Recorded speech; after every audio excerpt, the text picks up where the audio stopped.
స్తోత్రం. ప్రభునందు ప్రియమైన దేవుని బిడ్డలారా, మన ప్రభు అయిన యేసుక్రీస్తు నామంలో మీ అందరికీ వందనాలు తెలియజేస్తున్నాను. అదేవిధంగా ఉదయకాలపు శుభాలు తెలియజేస్తున్నాను. దేవుని యొక్క మహాకృపను బట్టి మనందరం కూడా సజీవులుగా ఉన్నాము. అందును బట్టి దేవుని నామాన్ని మహింపరుస్తూ ఈ సమయంలో చిన్న ప్రార్థన చేసుకుని తర్వాత మనము వాక్యాన్ని ధ్యానం చేసుకుందాం. పరిశుద్ధుడా, ప్రేమ కలిగిన తండ్రి, మీకు స్తోత్రం నాయనా. ప్రభువా, యొక్క ఉదయకాల సమయంలో తండ్రి మేమందరం కలుసుకొని ప్రభువా నాయన చిన్న మందగా చేరినైనా ఈ విధంగా పాటలు పాడి నేను మీ నామాన్ని మహింపరుస్తూ తండ్రి నేను మీ వాక్యాన్ని ధ్యానించుకోబోతుండగా తండ్రి జ్ఞాపకం చేసుకోండి తండ్రి. అయ్యా నేను ఎవరైతే వాక్యాన్ని వింటున్నారో శ్రద్ధగా వినడానికి సహాయం దయచేయండి. నేను వాక్యం చెప్తున్నటువంటి నాకు కూడా మంచి జ్ఞానం దయచేయండి తండ్రి. నన్ను మీ సిలువు చాటును మరుగుపరుచుకోండి అయ్యా. నన్ను మీ బోరగా వాడుకోమని విజ్ఞాపన చేస్తున్నాను. నైనా ప్రతిరోజు కూడా ఈ విధంగా ఉదయకాల సమయంలో తండ్రి అందరం కూడా కూడుకుంటూ ఉండగా నైనా ప్రతి ఒక్కరిని ప్రభా ఎవరైతే నైనా ఆసక్తిగా తండ్రి చేరి వస్తున్నారో వారిని జ్ఞాపకం చేసుకోండి అయ్యా. వాళ్ళ కుటుంబ పరిస్థితులు మీకు తెలుసు ప్రభా, సహాయం దయచేయండి నైనా. వాళ్ళ కుటుంబంలోనైనా గొప్ప కార్యములు, ఆశ్చర్య కార్యములు చేయమని ప్రార్థన చేస్తున్నాం. చేరి వస్తున్నటువంటి ప్రతి ఒక్కరికి నైనా మంచి ఆరోగ్యాలు దయచేయండి నైనా తండ్రి. వాళ్ళ యొక్క ఆర్థిక స్థితిగతులు మార్చమని ప్రార్థన చేస్తూ ఉన్నాం. అదేవిధంగా ప్రభా ప్రతి కుటుంబాన్ని మీరు వాక్యం ద్వారా దర్శించి నైనా ఏ రోజు ఏ వాక్యమో వాళ్ళకి అవసరమో తండ్రి మీరు నైనా ఆ యొక్క దైవ సేవకం ద్వారా ఆ వాక్యం ద్వారా మాట్లాడమని విజ్ఞాపన చేస్తూ తండ్రి ఈ సమయంలోనైనా నేను వాక్యం చెప్పబోతుండగా నన్ను మీరు నైనా మీ యొక్క బోరగా వాడుకోమని మీ నామానికి మహిమ తెచ్చుకోమని యేసుక్రీస్తు నామంలో అడిగి వేడుకుంటున్నాను తండ్రి. ఆమేన్. ఆమేన్. ఆమేన్. ఆమేన్. ఆమేన్. రైట్. దేవునికి స్తోత్రం. ప్రభునందు ప్రియమైన దేవుని బిడ్డలారా, ఈరోజు మన అంశము దేవుని చేత బోధింపబడిన వారు. ఆ రోజున మనము యేసుక్రీస్తు వారు ఈ లోకంలో జన్మించినప్పుడు మరి దేవుని యొక్క దూత అనేక మందికి కనిపించి వారికి కొన్ని విషయాలు తెలియజేస్తూ వచ్చారు.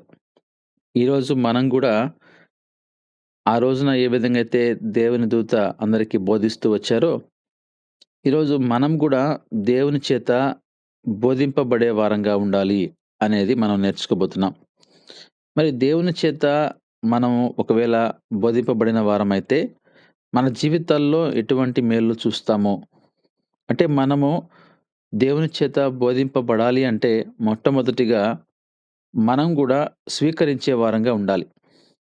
నేను ఇప్పుడు మీకు వాక్యాన్ని అందిస్తున్నాను. అనేక మంది మన గూగుల్ మీట్‌లో ఇప్పుడు చేరి ఉన్నారు. అయితే అందరూ వాక్యం వింటున్నారా అంటే, అందరూ వాక్యం వినేటువంటి పరిస్థితుల్లో ఉండకపోవుండొచ్చు. కొందరు ఆహ్, నిద్రామత్తులుగా ఉండొచ్చు. మరికొందరు శ్రద్ధగా వాక్యాన్ని వినొచ్చు. దాని అర్థం ఏందంటే, నేను వాక్యాన్ని బోధిస్తున్నప్పుడు ఆసక్తిగా ఉన్నవాళ్ళు శ్రద్ధగా మెలకువగలిగి వాక్యాన్ని వింటారు. అంటే బోధిస్తున్నటువంటి వాక్యాన్ని స్వీకరించే మనసు కూడా ఎవరైతే వింటున్నారో వారికి కూడా ఉండాలి అని మనము గ్రహించగలం. అదేవిధంగా ఆ రోజుల్లో మరి దేవుని చేత అనేక మంది బోధింపబడ్డారు. ఎందుకని వాళ్ళు బోధింపబడ్డారు అంటే, వారికి మాత్రమే ఎందుకు దేవుని దూతలు కనిపించి మరి ఈ విధంగా దేవుని మాటలు బోధించాయంటే, ఆ రోజుల్లో మరి ప్రజలు దేవుని మాటలను ఆలకించడానికి ఇష్టపడేవారు. మరి ఈ సమయంలో మనం కూడా ఇష్టపడుతున్నామా? మనము ఉదయకాల సమయంలో ఎంతో శ్రద్ధ కలిగి గూగుల్ మీట్‌లో జాయిన్ అవుతున్నప్పటికీ, మరి మనము నిద్రామత్తులుగా ఉండి ఒక్కొక్కసారి ఆ వాక్యాన్ని వినలేకపోతున్నామా అని ఆలోచించుకోవాలి. అయితే ఎవరైతే శ్రద్ధగా వాక్యాన్ని వింటూ దేవుని చేత బోధింపబడాలి అని ఆశపడుతూ ఉంటారో, వాళ్ళ జీవితాల్లో ఎలాంటి మేలు పొందుకుంటామనేది నేను కొన్ని విషయాలను మీకు తెలియజేస్తాను. మొట్టమొదటిగా మనం చూసినప్పుడు చదివిన వాక్య భాగము మత్తయి సువార్త 2వ అధ్యాయము 12వ వచనము, 13వ వచనం మనం గమనించినప్పుడు అక్కడ జ్ఞానులు దేవుని చేత బోధింపడం మనం చూస్తూ ఉన్నాం. చూడండి, అక్కడ హేరోదు నొద్దకు వెళ్ళవద్దని స్వప్నమందు దేవుని చేత బోధింపబడిన వారై వారు మరి యొక్క మార్గమున తమ దేశమును తిరిగి వెళ్ళారు. అక్కడ జ్ఞానులకు దేవుని దూత కనిపించి ఈ విధంగా చెప్పినట్టుగా మనం చూస్తున్నాం. ఎందుకని మరి యొక్క మార్గంలో వెళ్ళడానికి మరి ఆ దూత బోధించాడు అంటే, ఒకవేళ మరి హేరోదు ఈ రాజు యొద్దకు వెళ్తే ఒకవేళ పరిస్థితి వేరుగా ఉండేదేమో. అదే విధంగా ఒకవేళ వాళ్ళు హేరోదు రాజు దగ్గరికి వెళ్ళినట్లయితే ప్రమాదం ఉండేదేమో. లేకపోతే హేరోదు రాజు దగ్గరికి వెళ్ళినట్లయితే శిశువును వారు మరి రక్షకుడిని వారు అప్పగించాల్సిన పరిస్థితి వచ్చేదేమో. ఇవన్నీ గమనించినప్పుడు ప్రమాదం అనేది జరగకుండా దేవుని చేత వాళ్ళు బోధింపబడ్డారు. మనం గమనించినప్పుడు జ్ఞానులు సహితం కూడా దేవుని చేత ఒక మార్గాన్ని వారు సరళము పొందినట్టుగా మనం ఇక్కడ చూస్తున్నాం. అయితే ఈ యొక్క 12వ వచనంలో మనం గమనించినప్పుడు ఎక్కడైతే మనకు మన మార్గంలో ఇబ్బంది కలుగుతుందో, ఆ మార్గం గురించి ముందుగానే దేవుని దూత మనకు బోధిస్తూ, "ఈ మార్గంలో వెళ్ళొద్దు, పలానా మార్గంలో వెళ్ళు" అని ఆ రోజుల్లో జ్ఞానులకి ఏ విధంగా అయితే మరి దేవుని దూత బోధించారో, ఈరోజు మనకు కూడా దేవుడు ఆ విధంగా బోధిస్తాడు అనేది మనం నేర్చుకుంటున్నాం. అదే విధంగా 23వ వచనాన్ని కూడా మనం గమనించినప్పుడు, ఏలుచున్నాడని విని అక్కడికి వెళ్ళవెరచి స్వప్నమందు దేవుని చేత బోధింపబడిన వాడై గలిలయ ప్రాంతములకు వెళ్ళి నజరేతును తన ఊరికి వచ్చి అక్కడ కాపురముండెను. ఆయన నజరేయుడనబడినని ప్రవక్తలు చెప్పిన మాట నెరవేరునట్లు ఇలాగు జరిగాను. ఇక్కడ మనం చూస్తున్నాము. ఇక్కడ కూడా యేసేపు బోధించబడినట్టుగా మనం చూస్తున్నాం.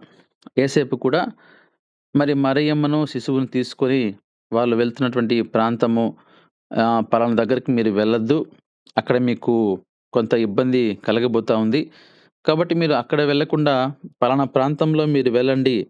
నేను చెప్పే వరకు మీరు రావద్దు అన్నట్టుగా ఇక్కడ మనం చూస్తాం. చూడండి, ఇక్కడ 13వ వచనంలో ఆ మాట ఉంటుంది. యేసేపునకు ప్రత్యక్షమై హేరోదు ఆ శిశువును సంహరింపవలనని ఆయనను వెదకబోచున్నాడు కనుక నీవు లేచి ఆ శిశువును ఆ తల్లిని వెంటబెట్టుకొని ఐగుప్తునకు పారిపోయి నేను నీతో తెలియజెప్పే వరకు అక్కడనే ఉండుమని అతనితో చెప్పాను. అంటే నువ్వు మళ్ళీ తిరిగి పలానా ప్రాంతానికి వెళ్తామేమో, అక్కడికి వెళ్తే హేరోదు మరి ఆ యొక్క శిశువును సంహరించబోతున్నాడు కాబట్టి జాగ్రత్త పడు. పలానా ప్రాంతానికి వెళ్ళొద్దు. నేను చెప్పే వరకు ఐగుప్తులోనే నువ్వు ఉండిపో అని చెప్తున్నట్లుగా మనం చూస్తున్నాం. అదే మనం చూసినప్పుడు కూడా 23వ వచనంలో మళ్ళీ మరొకసారి కనిపించి ఎవరైతే మన ప్రాణం తీయడానికి చూస్తున్నారో ఆ హేరోదు రాజు చనిపోయాడు. కాబట్టి ఇప్పుడు నువ్వు లేచి పలానా ప్రాంతానికి ఆ యొక్క నజరేతుకు వెళ్ళు. ఆ ఊర్లో నువ్వు కాపురం ఉండు. అంటే ఇక్కడ గమనించండి, దేవుని దూత మరి యేసేపుకు అదేవిధంగా జ్ఞానులకు ఒక గైడెన్స్ ఇస్తున్నట్టుగా మనం చూస్తున్నాం. ఒక మార్గాన్ని చూపిస్తున్నట్టుగా మనం చూస్తున్నాం. ఎందుకని మార్గం చూపిస్తుందంటే, మరి యేసేపు అవ్వచ్చు, జ్ఞానులు కావచ్చు, గొర్రెల కాపరులు కావచ్చు, వీరందరూ కూడా దేవుని మాటను శ్రద్ధగా విన్నారు. దేవుని మాట కొరకు దేవుని మాట మాట్లాడుతున్నప్పుడు, దేవుని దూత మాట్లాడుతున్నప్పుడు ఆలకిస్తూ ఉన్నారు. శ్రద్ధ కలిగి మనతో దేవుని దూత ఏం మాట్లాడతారో అన్నటువంటి ఆలోచనతో కలిగి ఉన్నారు. ఈరోజు మనం కూడా అదే పరిస్థితుల్లో ఉండాలి. ఈ క్రిస్మస్ సందేశాలు మనం డిసెంబర్ అంతా చెప్పుకుంటూ ఉంటాం. గమనించండి, ఈ డిసెంబర్ మాసాల్లో మనము అనేక రకాలుగా, అనేక విధాలుగా మనము ఈ యొక్క క్రిస్మస్ సందేశాలు వింటున్నప్పుడు, మనము ప్రతి సంవత్సరం కూడా మనం వింటుంటాం గదా! అయితే మనం వింటున్నటువంటి ఆ యొక్క వాక్యాలు, లేకపోతే ఆ యొక్క ఎవరైతే ఆ వ్యక్తులున్నారో, మరియమ్మ గావచ్చు, జ్ఞానులు గావచ్చు, యేసేపు కావచ్చు, ఇలా అనేక మందితో మరి దేవుడు మాట్లాడుతున్నప్పుడు, దేవుని దూతలు మాట్లాడుతున్నప్పుడు మనం ఆ విషయాలు నేర్చుకుంటున్న సమయంలో, మనము ఏమి నేర్చుకుంటున్నాము అనేది చాలా ప్రాముఖ్యం. ఈ ఈ యొక్క క్రిస్మస్ సీజన్ అనే కాదు గానీ, ప్రతిరోజు గూడా నువ్వు సోషల్ మీడియా ద్వారా కావచ్చు, అదేవిధంగా ఈ రోజున గమనిస్తే ప్రతిరోజు అనుదిన వాగ్దానాలు మనకొస్తూ ఉంటాయి. టీవీలో కొందరు దైవ సేవకులు వారు అనుదిన వాగ్దానం అని ప్రతిరోజు గూడా రిలీజ్ చేస్తా ఉంటారు. అవి కూడా మనం వింటూ ఉంటాం. కానీ అవి వినడము, అవి చదవడము కాదు గానీ, అందులో నుంచి నువ్వు ఏం నేర్చుకున్నావు? నీ నీ యొక్క ప్రవర్తన ఎంతవరకు నువ్వు మార్చుకున్నావు అనేది నువ్వు ఆలోచించుకోవాలి. ఈ రోజున మనం గమనించినప్పుడు ఈ క్రిస్మస్ సమయంలో గూడా ఇలాంటి వాక్యాలు మనం వింటున్నప్పుడు, మనతో దేవుడు ఎందుకని ఈ వాక్యాన్ని మాట్లాడిస్తున్నాడు? మనల్ని ఎందుకు దేవుడు బోధిస్తున్నాడు అని గమనించాలి. ఆ రోజున యేసేపు కూడా బోధింపబడినప్పుడు యేసేపు దేవుని మాటకు లోబడ్డాడు. జ్ఞానులు గూడా దేవుని మాటకు లోబడ్డారు. తిరిగి మళ్ళీ హేరోదు రాజు దగ్గరికి వెళ్ళకుండా వేరే మార్గంలో వాళ్ళ ఇంటికి తిరిగి వెళ్ళినట్టుగా మనం చూస్తున్నాం. ప్రభునందు ప్రియమైన దేవుని బిడ్డలారా, మనం గూడా దేవుని చేత బోధింపబడే వారంగా ఉండాలి అని మనము నేర్చుకుంటున్నాం. దేవుడు మనకు స్వప్నమందు కనిపించి మనకు ఏదైనా విషయాలు తెలియచేయాలన్నా, లేపోతే దేవుడు మనకు దేవుని వాక్యం ద్వారా మనకు బోధించి, దేవుని యొక్క దైవ సేవకుని ద్వారా మనతో వాక్యం ద్వారా మాట్లాడాలని ఒకవేళ మనం కోరినట్లయితే, అంతకంటే ముందుగా మన యొక్క మనసును మార్చుకోవాలి. దేవుని వాక్యాన్ని స్వీకరించే మనస్సు నీలో ఉండాలి. దేవుని వాక్యాన్ని మెలకువగలిగి ఆలకించాలి అన్నటువంటి మంచి మనసు నీలో ఉండాలి. దేవుని వాక్యము పట్ల నీకు శ్రద్ధ ఉండాలి. దేవుని వాక్యం పట్ల నీకు శ్రద్ధ లేకపోతే, ఈ రోజున మనం చూస్తున్నాము, ఉదయకాల సమయంలో మనము కొందరు పేర్లు మనం పిలిచినప్పుడు కూడా వాళ్ళు పలకలేని పరిస్థితిలో ఉన్నారు అంటే, వారు నిద్రామత్తులుగా ఉన్నట్టుగా మనం గమనిస్తూ ఉంటాం. దానికి కారణము దేవుని వాక్యము వాళ్ళకి ఆ యొక్క శ్రద్ధ లేదు. దేవుని వాక్యం పట్ల భయము, భక్తి లేదని మనం గ్రహించాలి. ప్రభునందు ప్రియమైన దేవుని బిడ్డలారా, ఇక్కడ మనం చూస్తున్నాము, యేసేపు ఆ విధంగా దేవుని మాటకు లోబడ్డాడు. తర్వాత చూడండి, ఒక మాట చదువుదాము. ఆదికాండంలో మనము దేవుని చేత బోధింపబడటం ద్వారా మనం ఎలాంటి మేలులు పొందుకుంటాము అంటే, ఆదికాండము 12వ అధ్యాయము 1 నుంచి చదువుకుందాం. 3 వచనాలు. ఆదికాండము 12వ అధ్యాయము మనం చదువుకుందాం ఆ వాక్య భాగాన్ని. యెహోవా, నీవు లేచి నీ దేశము నుండియు, నీ బంధువుల యొద్ద నుండియు, నీ తండ్రి ఇంటి నుండియు బయలుదేరి నేను నీకు చూపించు దేశమునకు వెళ్ళుము. నిన్ను గొప్ప జనముగా చేసి నిన్ను ఆశీర్వదించి నీ నామమును గొప్ప చేయుదును. నీవు ఆశీర్వాదముగా నుందువు. నిన్ను ఆశీర్వదించువారు ఆశీర్వదించెదరు. నిన్ను దూషించు వాని శపించెదను. భూమి యొక్క సమస్త వంశములు నీ యందు ఆశీర్వదించబడునని అబ్రహాముతో అనగా. ఇక్కడ అబ్రాహాముతో దేవుడు మాట్లాడుతున్నాడు. నీవు లేచి ఈ దేశం నుండి నువ్వు నీ బంధువులకు, నీ తండ్రి ఇంటికి నువ్వు బయలుదేరి నేను నీకు చూపించు దేశమునకు వెళ్ళుము. అంటే ఇక్కడి నుంచి నువ్వు వెళ్ళి పలానా దగ్గరికి నువ్వు వెళ్ళు అని అబ్రాహాముతో దేవుడు మాట్లాడుతుండగా మనం ఇక్కడ చూస్తున్నాం. అలాగాని వెళ్ళినట్లయితే నేను నిన్ను దీవించబోతున్నాను. ఈ మాటను గమనించండి. దేవుని మాటకు లోబడితే నేను నిన్ను దీవిస్తాను. అబ్రాహాముతో అంటున్నాడు, నీవు నేను చెప్పినటువంటి ఆ ప్రాంతానికి వెళ్ళు. ఇక్కడ నీ బంధువులను, నీ తండ్రిని అందరిని విడిచిపెట్టి వెళ్ళు. అలా వెళ్ళినట్లయితే, నా మాట నువ్వు ఆలకించినట్లయితే నేను నిన్ను దీవించబోతున్నాను. అదేవిధంగా నేను నిన్ను గొప్ప స్థాయిలో ఉంచబోతున్నాను. అయితే నువ్వు నా మాటకు లోబడేటువంటి పరిస్థితుల్లో ఉండాలి. కాబట్టి అబ్రాము మరి అబ్రహాముగా మార్చబడ్డాడా? అబ్రామును మనం చూసినప్పుడు దేవుని దృష్టికి లోబడ్డాడా అనేటువంటి మాటను, దేవుని మాటకు లోబడ్డాడా అనే విషయాన్ని మనం గమనించినప్పుడు కూడా అదే ఆదికాండంలో 3వ అధ్యాయం 15వ వచనాన్ని 15వ అధ్యాయం. ఒక్క నిమిషం. 15వ అధ్యాయము 4వ వచనం గమనించినప్పుడు ఈ వాక్య భాగాన్ని మనం చూస్తాం.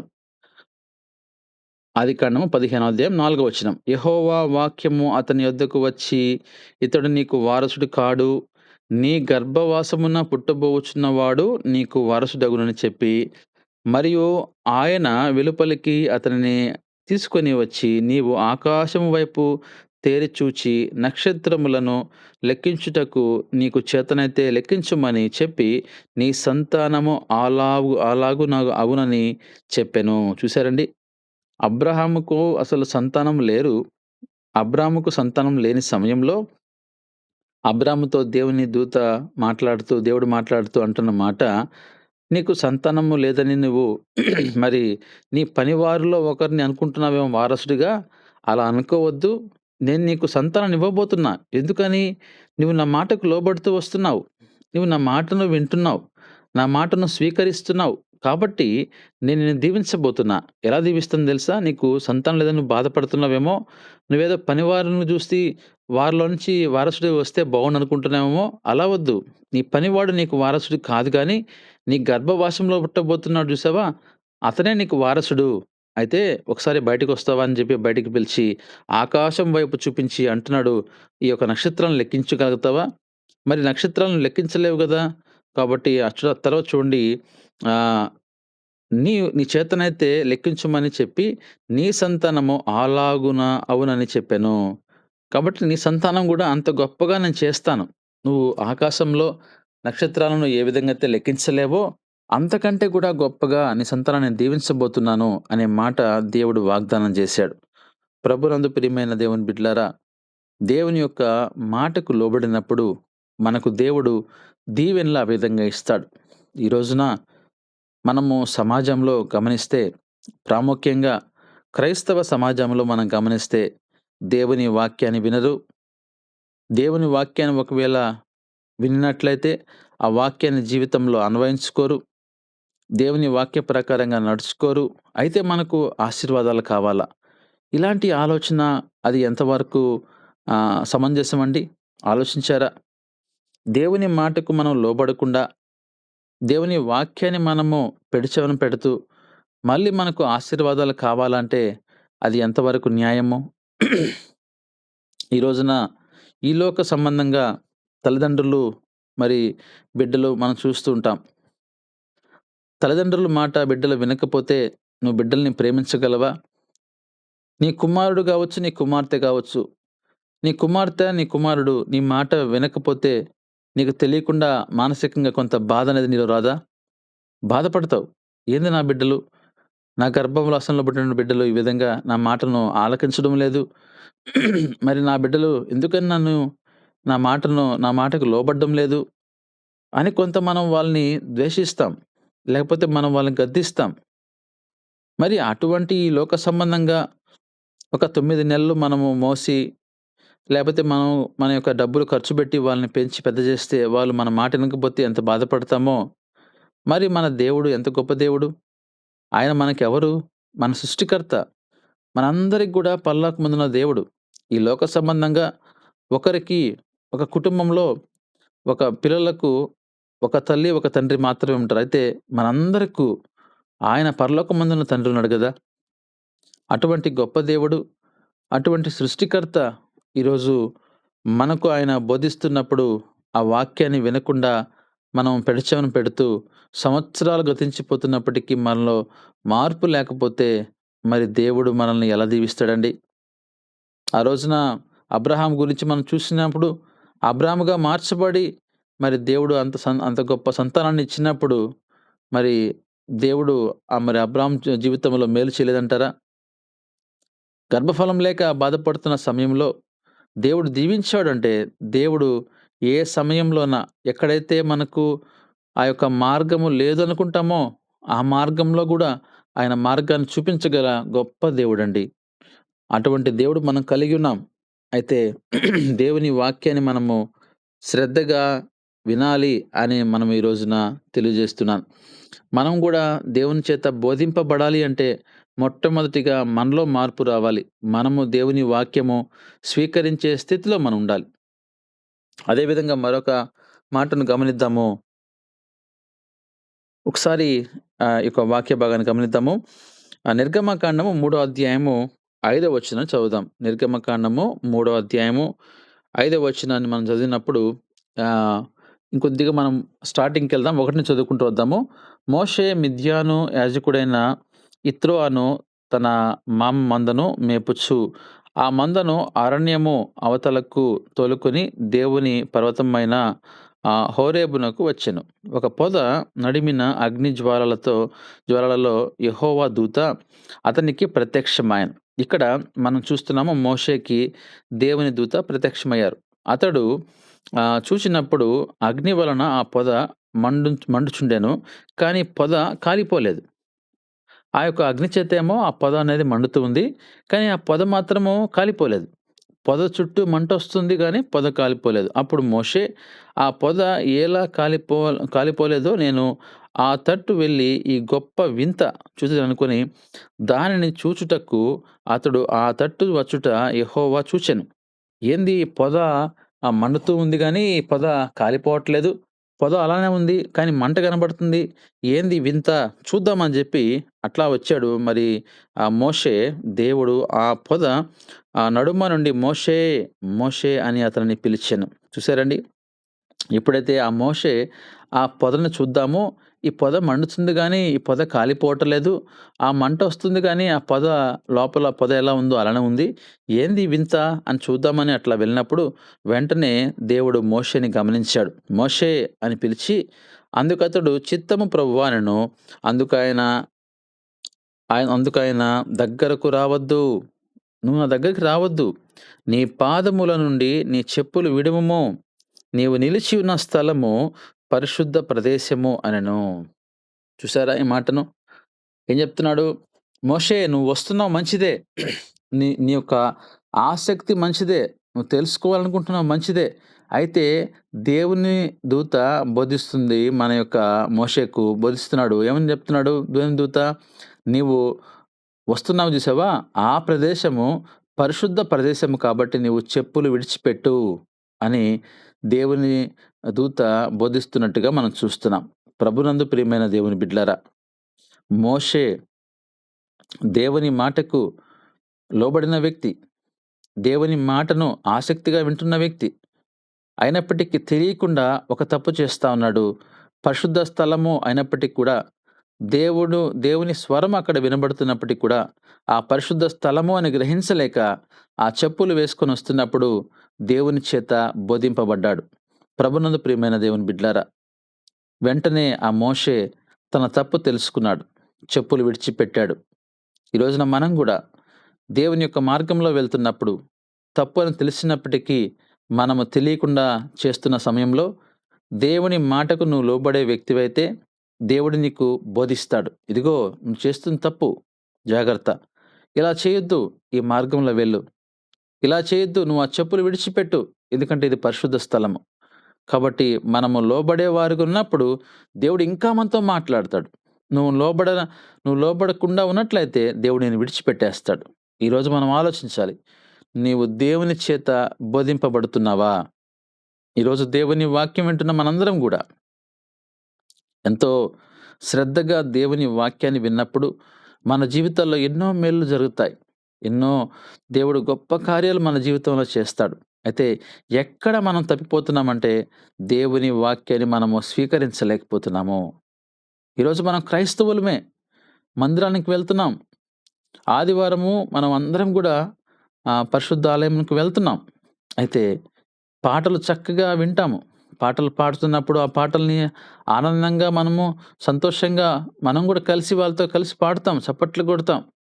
దేవుని వాక్యాన్ని చెప్పే సమయంలో ఎంతోమంది గూడా నిద్రబోయేవారు. నిర్లక్ష్యంగా ఉండేవారు. దేవుని వాక్యం చెప్తున్నప్పుడు ఏదో రాసుకుంటున్నవారు. రకరకాల వ్యక్తుల్ని మనం చూస్తున్నాం. నేను గూడా స్వయంగా చూశాను. నేను కొన్ని సందర్భాల్లో నెల్లూరులో డౌనీ హాల్ చర్చికి వెళ్తుంటాను.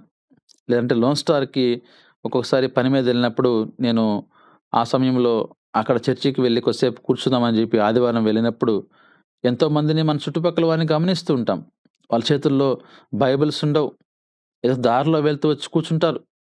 కొందరైతే ఏదో పని మీద వచ్చి ఒకవేళ ఆసక్తిగా వచ్చుండొచ్చు. అటువంటి వారు మంచిదే, ప్రాబ్లమ్ లేదు. దేవుడు వాళ్ళని క్షమిస్తాడు. కానీ ప్రతి ఆదివారము మందిరానికి వచ్చే వాళ్ళు గూడా బైబిల్ లేకుండా వచ్చి కూర్చుంటారు. వాక్యం చెప్తున్నప్పుడు బైబిల్ తీసి రెఫరెన్సెస్ చదవరు, చూడరు. ఇలాంటి వారు ఆశీర్వాదాలు పొందుకుంటారా? మీరే చెప్పాలి నాకు ఆ విషయాన్ని. మీరే ఆలోచించాలి ఒకసారి. దేవుడు అంటే ఆయన అన్యాయస్తుడా? ఈరోజు మనం ఉదయకాలంలో 25 మంది వరకు కూడుకొనున్నాం. 25 మంది నిర్లక్ష్యంగా పనుకొని వాక్యం వింటా, నిద్రమత్తులై తూగుతూ వాక్యం వింటా, ఒక మాట వినకుండా, శ్రద్ధ లేకుండా వాక్యాన్ని వింటా జాయిన్ అయినందువల్ల ఉపయోగం ఏంటి? అలాంటి వారికి దేవుడు దీవెనలు ఇస్తాడంటారా? మీరే చెప్పాలి. మీరే ఆలోచించాలి. దేవుని వాక్యం అంటే అంత నిర్లక్ష్యమా? దేవుని మాటంటే అంత నిర్లక్ష్య వైఖరి మనలో ఉంటే ఎలా? ఆ రోజు మోషేకి దేవుడు ఏం బోధించాడు? జాగ్రత్త, నువ్వు నిలబడిన స్థలము పరిశుద్ధ స్థలము, చెప్పులు విడిచిపెట్టు. ఈరోజు చాలామంది పరిశుద్ధ మందిరానికి వెళ్తూ గూడా చెప్పులేసుకొని పోయేవారు. చెప్పులు వేసుకొని వాక్యం చెప్పేవారు, షూస్ వేసుకొని వాక్యం చెప్పేవారు. ఎంతోమందిని మనం చూస్తున్నాం. దానికి రకరకాల మళ్ళీ వాళ్ళే మనకు కొన్ని నేర్పిస్తారు. అది ఇలా, అక్కడ పోతే ఇట్లా ఏసుకోబోతే ఎట్లా మేము, అది ఇది అని రకరకాలుగా దాన్ని సమర్థించుకుంటూ ఉంటున్నవారు అనేక మంది ఉంటున్నారు. మనకు దేవుడు ఎందుకు బోధించాడు? నేర్పిస్తున్నాడు దేవుడు మనకు. జాగ్రత్త, తప్పు చేస్తావేమో! నువ్వు దేవుని వాక్యాన్ని మాట్లాడుతున్నప్పుడు, దేవుని వాక్యం గురించి బోధిస్తున్నప్పుడు, దేవుని యొక్క వాక్యాన్ని వింటున్నప్పుడు, దేవునితో నువ్వు జాగ్రత్తగా మాట్లాడాలి. జాగ్రత్తగా దేవుని మాటలు వినాలి. ఎందుకంటే నీవు అపరిశుద్ధమైనటువంటి చెప్పులు వేసుకొని నువ్వు దేవుని వాక్యాన్ని, దేవుని మాటల్ని ఎలా వింటావు? ప్రభునందు ప్రియమైన దేవుని బిడ్డలారా, దేవుడు మనతో బోధిస్తున్నప్పుడు మనం ఆలకించుకునే స్థితిలో మనం ఉండాలి. దేవుని వాక్యానికంటే చెప్పులు గొప్పవా? ఆలోచించాలి. దేవుని వాక్యం కంటే చెప్పులు పరిశుద్ధమైనవా? ఆలోచించాలి. ఈరోజు ఎంతమంది జాయిన్ అవుతున్నారో, నీ పనులు చేసుకుంటూ, ఒకవేళ నువ్వు ఆహ్, నీ యొక్క ఆఫీస్‌కి వెళ్ళాలేమో, లేకపోతే డ్యూటీలో ఉన్నావేమో, దేవుని వాక్యాన్ని వింటున్నావేమో, మంచిదే. దాన్ని తప్పని ఎవరు చెప్పరు. అయినప్పటికీ గృహంలో ఉంటూ మనము నిర్లక్ష్య వైఖరిలో దేవుని వాక్యాన్ని వింటున్నావంటే, నీవు ఆశీర్వాదాలు కోరుకోవద్దు. దేవుని వాక్యము ఎక్కడ గూడా ఆశీర్వాదాలు ఉచితంగా ఇవ్వలేదు. ఒక రక్షణ మాత్రమే దేవుడు ఉచితంగా ఇచ్చాడు. మిగతా ఏది కూడా దేవుని వాక్యం ఎక్కడ బోధించలేదు. ఉచితంగా నీకు రక్షణ ఇస్తానని, ఆహ్, బహుమతులు లేకపోతే ఆశీర్వదిస్తానని, రక్షణ మాత్రమే ఆయన ఉచితంగా ఇచ్చాడు. ఎందుకు ఇచ్చాడు అంటే, నశించిపోవటం ఆయనకి ఇష్టం లేదు కాబట్టి. కనుక ప్రభునందు ప్రియమైన దేవుని బిడ్డలారా, నువ్వు ఎందు నిమిత్తము ఈ ఉదయకాల ప్రార్థనలకొస్తున్నావు? దేవుని వాక్యాన్ని మనం శ్రద్ధగా వినే పరిస్థితుల్లో ఉన్నామా లేదా అనేది ఆలోచించాలి. దేవుని వాక్యాన్ని ఈ రోజున చాలామంది రాసుకునేవారు గూడా ఉన్నారు. నాతో ఫోన్‌లో మాట్లాడుతున్నప్పుడు ఆ వాక్యాన్ని రాసుకునేవారు గూడా ఉన్నారు. ఆ వాక్యాన్ని రాసుకుంటూ నెమరు వేసుకునేవారు గూడా ఉన్నారు. అలాంటి వారిని దేవుడు దీవిస్తాడు. వాళ్ళ కుటుంబంలో మనం ఆశీర్వాదాలు చూస్తాం. అంతేగాని దేవుని మాటకు మనం లోబడకుండా ఉన్నట్లయితే మనలో ఎలా ప్రవర్తన మార్చబడుతుంది? ఒకసారి చూడండి. నేను ఒక 2 వాక్యాలు చెప్పి నేను ముగిస్తాను. నిర్గమకాండము చూసాం గదా! మనం ఇప్పుడు కీర్తనలు 32వ కీర్తన చదువుకుందాం. 32వ కీర్తనలో ఒక వాక్య భాగం చదువుతాను. 8వ చదువుకుందాం. 8వ వచనం. నీకు ఉపదేశము చేసేదను, నీవు నడవవలసిన మార్గమును నీకు బోధించెదను, నీ మీద దృష్టి ఉంచి నీకు ఆలోచన చెప్పెదను. ఉపదేశం చేస్తాడు దేవుడు మనకు. ఆ ఉపదేశము ఎలాంటి ఉపదేశము? నీవు నడవవలసిన మార్గాన్ని నీకు నేను బోధిస్తాను. నీవు నడవవలసినటువంటి మార్గం నీకు నేను బోధిస్తాను. నువ్వు ఎలా నడవాలో బోధిస్తాను అంటున్నప్పుడు, నువ్వు ఆ బోధించడానికి దేవుడు బోధిస్తున్నప్పుడు నువ్వు వినకపోతే ఎట్లా? ఆలోచించారా ఈ విషయాన్ని? నువ్వు ఎలా నడుచుకోవాలో కూడా ఆయన నీకు బోధిస్తాను అంటున్నాడు గదా! కాబట్టి మనము ఎలా నడుచుకోవాలో కూడా ఆయన బోధిస్తాడు. అయితే మనము వినాలి. ఆ మాటలు మనం వినే పరిస్థితిలో ఉన్నట్లయితే నువ్వు మార్చబడతావు. నీ మీద దృష్టి ఉంచుతాను. నీకు ఆలోచన చెప్తాను. ఇంతకంటే మనకేం గావాలండి? దేవుడు మనకు ఆలోచన చెప్తాడు. దేవుడు మనకు ఎలా నడుచుకోవాలో జెప్తాడు. ప్రభునందు ప్రియమైన దేవుని బిడ్డలారా, ఈరోజు నీవు దేవుని యొక్క మాటకు లోబడినట్లయితే ఎన్ని గొప్ప మనకు విషయాలు తెలుసా ఈరోజు? మన జీవితంలో ఎలా పోవాలో, ఎక్కడికి పోకూడదో, ఎలా ఉండాలో, ఎక్కడ నిలబడకూడదో, దుష్టుల ఆలోచన చొప్పున నడవక, పాపుల మార్గము నిలువక, అపహాసకులు కూర్చుని చోటున కూర్చుండక, ధర్మశాస్త్రమును నీవు దివారాత్రం చదవడము అని దేవుని వాక్యం సెలవిస్తా ఉంది. ఈరోజు ఎంత గొప్ప విషయం మనకు దేవుడు తెలియజేస్తున్నాడు తెలుసా? మనం దేవుని వాక్యాన్ని శ్రద్ధగా విన్నట్లయితే దేవుడు మనకు అధికమైన మేలు ఇస్తాడు. దేవుడు మనకు అధికమైనటువంటి ఆరోగ్యం ఇస్తాడు. దేవుడు మనకు ఒక మార్గాన్ని చూపిస్తాడు. ఒక మార్గాన్ని మనకు ఆయన సరళం చేస్తాడు. ఈరోజు మనం దేవుని వాక్యాన్ని ఎందుకు వ్యతిరేకిస్తున్నాము? ఎందుకు మనం దేవుని చేత బోధించబడలేకపోతున్నాము అంటే, దేవుని వాక్యం మీద నీకు శ్రద్ధ లేదు అనే విషయాన్ని గ్రహించాలి. చూడండి, మరొక మాటను చదువుతాను.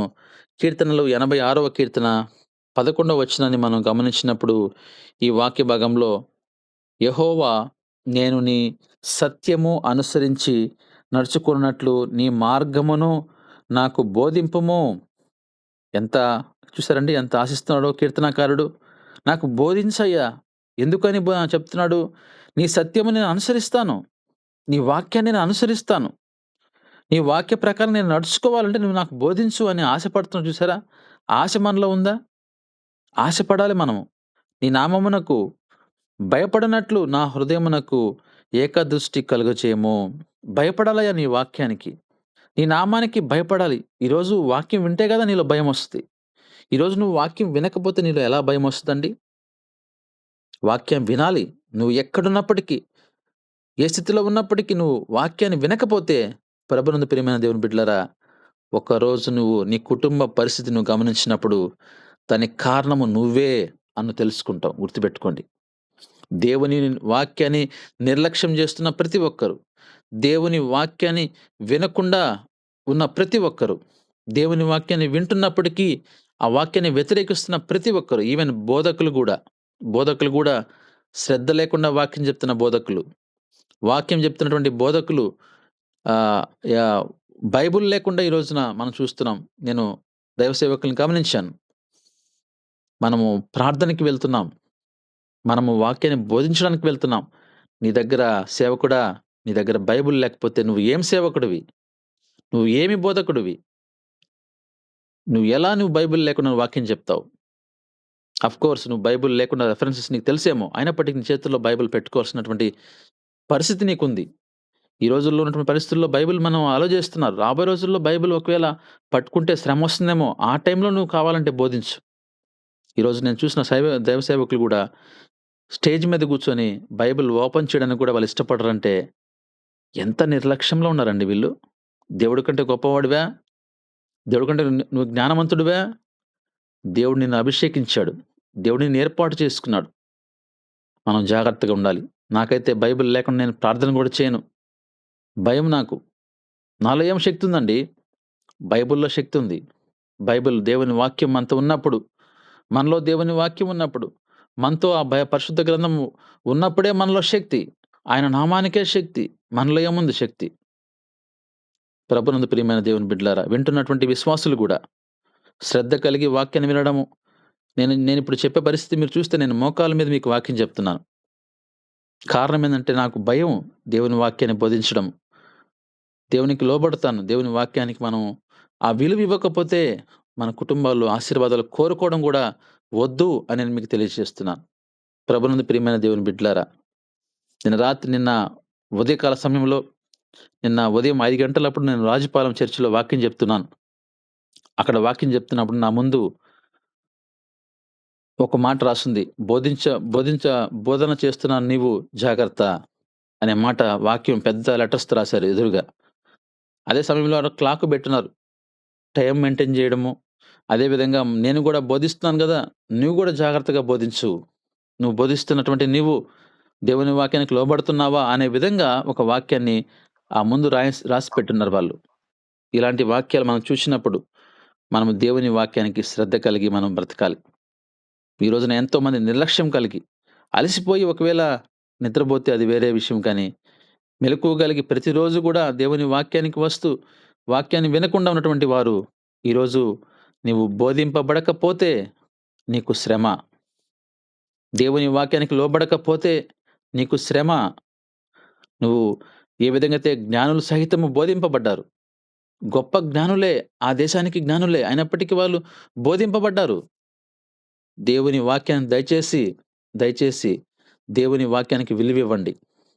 దేవుడు ఎక్కడున్నప్పటికీ వాక్యం వింటున్నారంటే వెంటనే భయపడి కూర్చొని దేవుని వాక్యాన్ని వినండి. నీ కుటుంబాల్లో ఎన్నో పరిస్థితులు, స్థితిగతులను చూస్తున్నప్పటికి నువ్వు మారలేదంటే నీలో నిర్లక్ష్యము చాలా ఎత్తుగా పెరిగిపోయింది. ఆ నిర్లక్ష్యాన్ని తగ్గించుకోండి. దేవుని వాక్యానికి లోబడినట్లయితే దేవుడు నీతో ఇంకా ఎక్కువ మాట్లాడతాడు. అప్పుడు నీవు మార్చబడతావు. నీ కుటుంబ పరిస్థితులు మార్చబడతాయి. నీ కుటుంబాల సంతోషము, సమాధానము అనేక మందికి దీవెనకరంగా నువ్వు ఉంచబడతావని మీకు తెలియజేస్తూ ఈ వాక్యాన్ని ముగిస్తున్నాను. దేవుడి కొద్ది మాటలు మన హృదయంలో భద్రపరిచి దీవించును గాక. ఆమేన్. అందరికి వందనాలండి. థాంక్యూ. దేవునికి స్తోత్రం. ప్రార్థన చేసుకున్నాం. ప్రేమగల తండ్రి, కృపగల యేసయ్య, నీ ఘనమైన ఉన్నతమైన ఉదయకాల సమయమందు నీ పాద చెంత చేరి నిన్ను స్తుతించి నిన్ను కనపరిచి కృపాధన్యత మాకు దయచేసినందుకు వేలాది వందనాలు స్తుతులు స్తోత్రాలు తండ్రి. ఐదు సమయమందు నీ సేవకుడు నిలబెట్టుకుని తండ్రి మీరు మాట్లాడిన ప్రతి మాటను బట్టి నీకు స్తుతులు స్తోత్రాలు తండ్రి. అవునైనా నీ యందు భయభక్తులు కలిగి నీకు లోబడిన కుటుంబరాలనైనా ఎలాగ ఆశీర్వదింపబడతాయో తండ్రి నాయన. ఈ దినాన మీరు మాట్లాడారు తండ్రి నాయన. నా ప్రభా ఏమి వింటున్నాము, ఏమి నేర్చుకుంటున్నాము నాయన. నా ప్రభా ప్రతి మాట ప్రతి దినాన మాతో మీరు మాట్లాడుతున్నారు తండ్రి నాయన. ఇని వదిలేసేవారు కాకుండా తండ్రి నాయన అయ్యా భయభక్తులు కలిగిన ఆయన నీ యందు తండ్రి నాయన ఆసక్తి కలిగిన ఆయన మా కుటుంబరాలు కట్టుకునే కృపను మాకు అనుగ్రహించమని అడుగుతున్నావు నాయన. అయా సహాయం దయచేయమని అడుగుతున్నాం తండ్రి నాయన.